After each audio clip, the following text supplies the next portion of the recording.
Assalamualaikum, salam Jumaat. Anda sedang menyaksikan Mutakhir edisi tengah hari di Sabah Hits Online TV. Saya Regina Irham. Kita teruskan ke tajuk utama hari ini.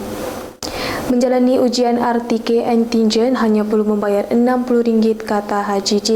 Sistem penanaman dan penuaian padi perlu dinaik tarafkan.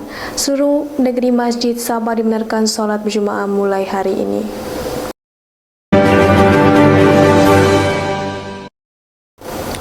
Pelancong asing dan tempatan hanya perlu membayar RM60 bagi menjalani ujian RTK Antingen untuk memasuki Sabah sempena pembukaan semula sempadan negara pada hari ini. Pembukaan sempadan negeri akan lebih ramai pelancong yang datang ke Sabah. Yang amat berhormat Ketua Menteri Sabah Datuk Seri Pelimah Haji Nur berkata, keputusan berkenaan dijangka akan melonjakkan semula industri pelancongan di negeri ini. Dengan hanya RM60 sahaja kepada setiap pelancong yang masuk adalah keputusan yang baik untuk industri pelancongan khususnya di Sabah. Tambahnya, walaupun Persekutuan menetapkan RM160, namun di peringkat negeri hanya menetapkan RM60 saja, beliau menegaskan pihaknya akan terus berusaha untuk meningkatkan perkembangan pelancongan setelah 2 tahun mengalami masalah dengan industri pelancongan.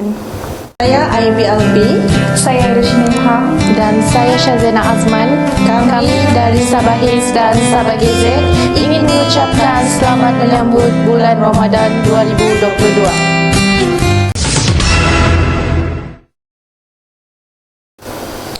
Sambutan Pesta Kalimaran merupakan satu pesta turun-temurun dan pesta kesenian kaum Murut yang bertujuan untuk memamerkan dan menghidupkan budaya serta kesenian Murut supaya ia terus kekal khususnya dalam jiwa golongan generasi muda.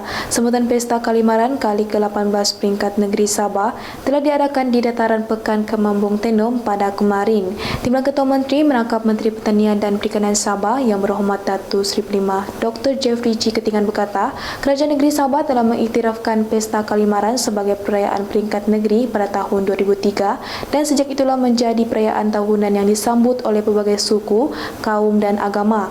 Tambahnya, walaupun Pesta Kalimaran ke-18 tahun ini dirayakan secara sederhana, sokongan, komitmen dan bekerjasama semua pihak terutamanya daripada masyarakat Murut telah memberikan lagi sambutan kali ini. Acara kemarin diperkayakan dengan pelbagai perisian berorientasikan kepada kekayaan dan keunikan kebudayaan serta kesenian etnik Murut melalui persembahan lagu-lagu Murut, peragaan pakaian tradisional Murut, pertandingan serta legenda Murut dan anugerah khas toko Kalimaran. Kita kembali selepas ini.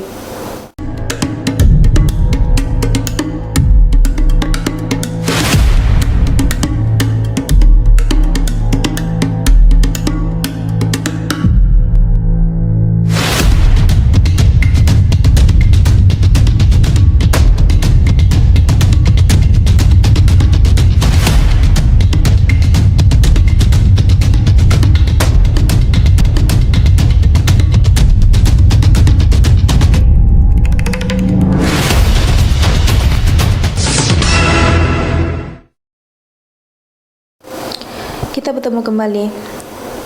Kementerian Pembangunan Masyarakat dan Kesejahteraan Rakyat Sabah akan memastikan bekalan keperluan makanan adalah mencukupi di pasaran terutamanya menjelang musim perayaan. Hal ini telah dibahaskan pada persidangan Dewan Undangan Negeri Sabah. Yang berhormat Datuk Air Syah Helmiah berkata bahawa isu kekurangan bekalan ayam serta telur ayam telah dipantau oleh Kementerian Bekerjasama serta Kementerian Perdagangan Dalam Negeri dan Hal Ehwal Pengguna Sabah bagi mengatasi masalah itu termasuklah menyelesaikan isu kenaikan harga. Tambahnya, buat masa ini bekalan telur ayam dalam kira-kira 10% sahaja, namun jabatan berkaitan sedang dalam usaha memastikan bekalan utama menjelang musim perayaan akan berada pada tahap mencukupi. Sementara itu, kenaikan harga ayam dan telur ayam di Sabah pada masa ini adalah disebabkan oleh kenaikan kos input kepada peternak ayam terutamanya kos makanan yang meliputi 7% kos pengeluaran dan selain kos logistik, kos pekerja, kos utility dan kos ubat-ubatan. Kak, stres aku mau exam tapi sakit badan aku. Pening lagi, tak fokus lagi. Kau ni dari tadi bising, pening lah, stres lah. Kau mau sidang stres kau? Ya, Kau mau sidang pening kau? Ya.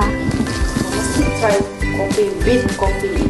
Kopi apa nih, Kak? Kau try, kau rasa macam mana, lepas tu baru kau datang berjumpa kakak. Okey, Pergi, aku buat dulu.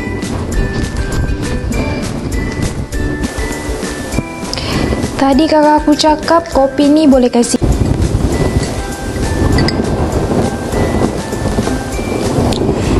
Macam mana? Sudah masak?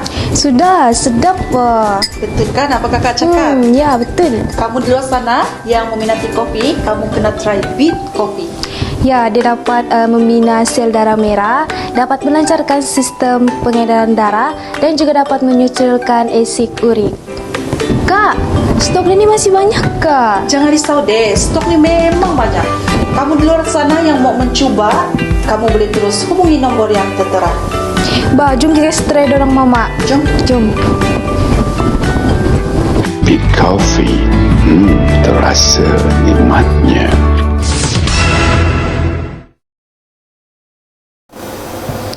Pergerakan Wira Muda Star Sabah menyarankan kepada kerajaan agar mencari kaedah lain untuk mengubah sistem penanaman dan penuaian padi yang diusahakan oleh penduduk kampung di beberapa daerah agar lebih sistematik dan moden. Wira Muda Star Sabah Kong Song Choi berkata, terdapat ramai petani padi seperti di daerah Ranau, Tambunan, Keningau dan Tenem masih menggunakan usaha sawah padi mereka secara tradisional dan menggunakan peralatan lama seperti menggunakan sabit dan kayu celuncuk untuk menuai dan menanam padi. Tambahnya, amalan ini telah turun-temurun digunakan oleh para petani di daerah-daerah pedalaman dan bukan sahaja memakan masa yang panjang untuk menyiapkan sawah padi mereka, malah terlalu memenatkan.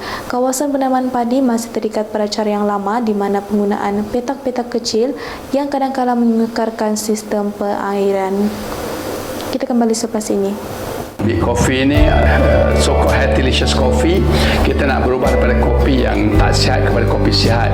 Ianya diadun menggunakan ramuan ubi merah, red beet.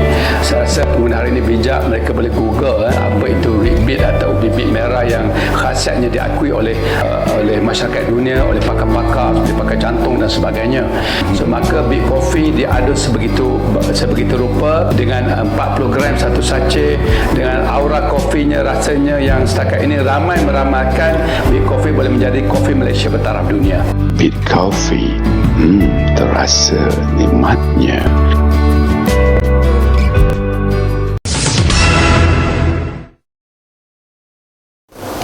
Kita bertemu kembali.